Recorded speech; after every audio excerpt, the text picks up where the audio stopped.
नमस्कार, मैं हूं भूपेन साहू। आप देख रहे हैं प्रखर टीवी। प्रखर टीवी धमतरी एवं जिले की सभी खबरों को आप तक पहुंचाता है।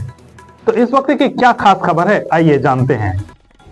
रजिस्ट्री शुल्क में बढ़ोतरी का लगातार विरोध चलते जा रहा है। अब जमीन से जुड़े कारोबारी भी सामने आ गए हैं। सोमवार को गांधी मैदान में जमीन कारोबारी संघर्ष समिति ने धरना दिया। कहा कि हाल ही में रजिस्ट्री के सर्किल रेट स्टाम्प शुल्क में जो बढ़ोतरी की गई है उससे आम जनता, किसान, मजदूर तथा मध्यम वर्ग अत्यंत प्रभावित हो रहे हैं। भूमि एवं भवन के पंजीयन की लागत बढ़ जाने से लोगों पर अतिरिक्त आर्थिक बोझ पड़ रहा है, जिससे व्यापक असंतोष है। परिस्थितियों को ध्यान में रखते हुए क्षेत्र की जनता की ओर से शांतिपूर्ण यह आंदोलन किया जा रहा है। इस शुल्क की बढ़ोतरी से एक मध्यम वर्गीय परिवार जमीन खरीदने के लिए सोचना पड़ रहा है। जमीन के लेन देन में बड़ी दिक्कतें आ रही है, इसीलिए जो बढ़ोतरी की गई है शुल्क उसे वापस लिया जाए। होश में आओ, होश में आओ। ओपी चौधरी होश में आओ, होश में आओ, होश में आओ। काला कानून वापस लो, वापस लो, वापस लो। काला कानून वापस लो, वापस लो, वापस लो। चलेगी नहीं, चलेगी नहीं, चलेगी। हम अपना अधिकार मांगते, नहीं किसी से भीख मांगते। हम एक हैं। होश में आओ, होश में आओ, होश में आओ। आवाज दो, काला कानून वापस लेना होगा, लेना होगा, लेना होगा। होश में आओ, होश में आओ। काला कानून वापस लेना होगा, लेना होगा, लेना होगा। आवाज दो,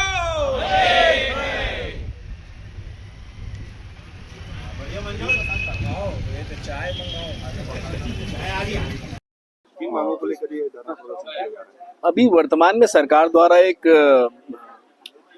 आदेश पारित कर दिया गया है। 400% की गाइडलाइन में वृद्धि कर दी गई है। उसी के संबंध में आज पूरे धमतरी जिले के जमीन कारोबारी व्यवसायी यहाँ पर आज एकत्रित हुए हैं धरना प्रदर्शन के लिए। और इसका किस चीज का परेशानी आएगी?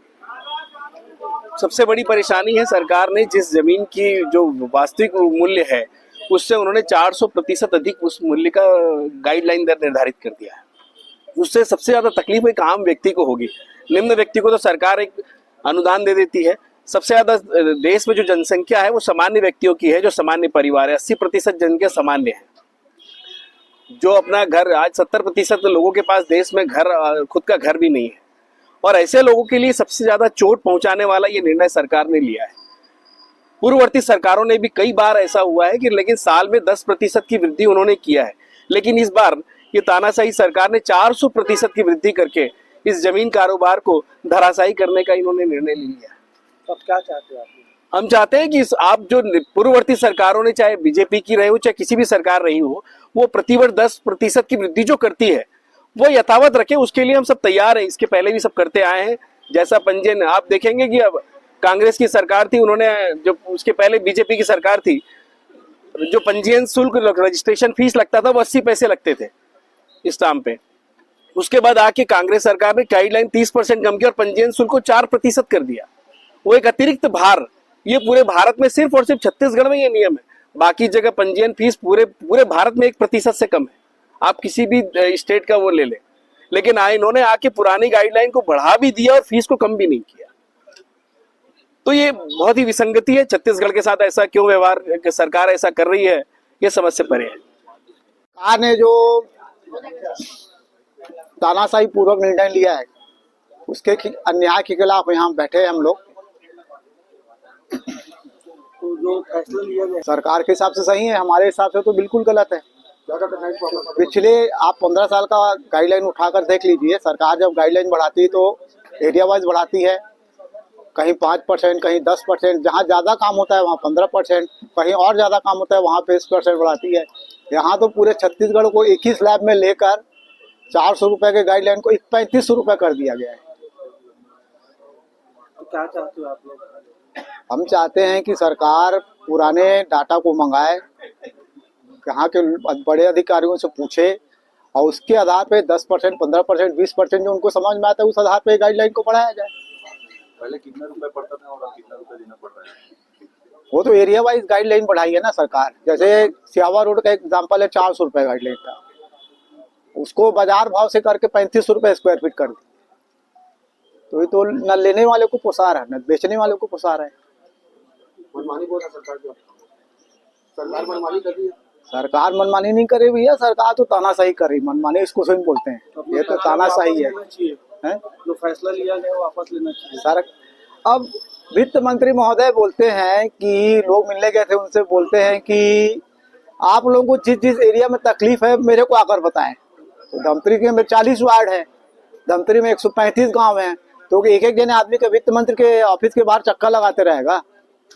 भाई आप जिले में एक अधिकारी नियुक्त करिए, अधिकारियों को बोलिए जिनको इनको समस्या है शहर के लोग, उनसे जाके बात करेंगे, बताएंगे भाई यहाँ यहाँ आप लोगों ने बंदूक चलाकर गाइडलाइन बढ़ाई है करके। अभी कितने दिन तक बैठेंगे आप लोग?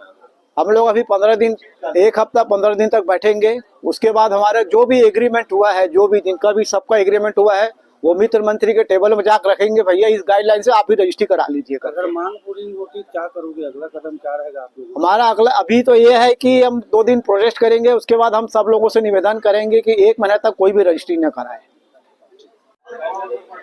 यहाँ आज यह प्रदर्शन किया जा रहा है जिस बात को लेकर, जिस प्रकार छत्तीसगढ़ राज्य सरकार ने जमीन को लेकर नया कानून लागू किया है, उसमें गाइडलाइन का रेट इतना बढ़ा दिया है कि सिर्फ ये कोई व्यापारी नहीं बैठे हैं, ये हर एक वर्ग बैठा है। इसमें आप समझ के चलिए मध्यम वर्ग, गरीब वर्ग और उच्च वर्ग सबका प्रतिनिधि के रूप में यहाँ बैठे हैं। ये कोई जमीन का व्यवसाय नहीं बोल सकते, क्योंकि इस काले कानून का असर चाहे वो व्यवसाय करता हो जमीन का, चाहे वो किसी को घर खरीदना हो, क्या किसी को किसी प्रकार का उद्योग लगाना हो, सब पर पड़ेगा।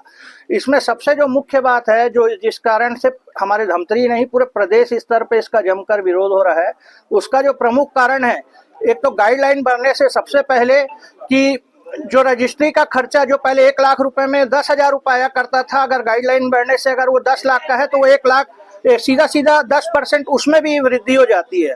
पहला नुकसान तो ये है, जो भी चाहे उपयोग करता हो चाहे जमीन का व्यवसायी हो। दूसरा इसमें सबसे बड़ा जो नुकसान है कि जिस जगह की कीमत एक्चुअल में 200 रुपए है वो 2,000 रुपए कर दी गई है। तो सरकार ये चाहती है कि हर आदमी कर्जदार बने, चाहे वो मकान व्यवसायी हो, चाहे मकान मालिक हो, चाहे व्यवसायी हो, क्योंकि उसको उसकी पूर्ति करने के लिए बैंक को चक्कर लगाना पड़ेगा या किसी प्रकार का कर्ज लेना पड़ेगा, तब वो उसकी पूर्ति कर पाएगा। जिस जमीन की कीमत 200 रुपए उसको 2,000 रुपए में खरीदने के लिए। और तीसरी चीज ये है कि कोई भी प्रक्रिया एसी कमरों में बैठ के नहीं बनती, कोई भी कानून में परिवर्तन जन भागीदारी और लोगों की राय मशवरे से और उस क्षेत्र से जुड़े लोगों से होता है। चाहे किसान के रूप में अगर किसान का कोई कानून लागू हो रहा है तो किसानों की समस्या और उनके जो नीति है उसको जाने बिना एसी कमरों से कोई आदेश पारित करने से इसी प्रकार का नुकसान होता है। इससे छोटे व्यवसायी भी जुड़े, जमीन के भरोसे चल रहा है, जिनका घर जमीन के भरोसे चल रहा है। सरकार एक कलम चलाती है तो इसका मतलब ये नहीं है कि सिर्फ उससे कोई एक वर्ग प्रभावित होगा, छोटा बड़ा मध्यम हर वर्ग प्रभावित हो रहा है। और सरकार अगर इस निर्णय को नहीं बदलती तो इसका परिणाम हो सकता है बहुत घातक हो। कई घर के मालिक रोड में आ जाए, जमीन व्यवसायी रोड में आ जाए। और जिस प्रकार से एक सरकार का सहयोग चाहता है हर आदमी, यह सरकार के दमन का एक कारण बन सकता है कि हर वर्ग इससे परेशान होगा और तत्काल इस कानून को वापस ले, वरना जिस प्रकार छत्तीसगढ़ में जगह जगह प्रदर्शन हो रहे हैं और ये आगे भी होते रहेंगे और इसका खामियाजा सरकार को भुगतना पड़ेगा। तो ये थी अब तक की खबरें। अन्य खबरों के लिए प्रखर टीवी के संग बने रहिए। बहुत जल्द मिलते हैं।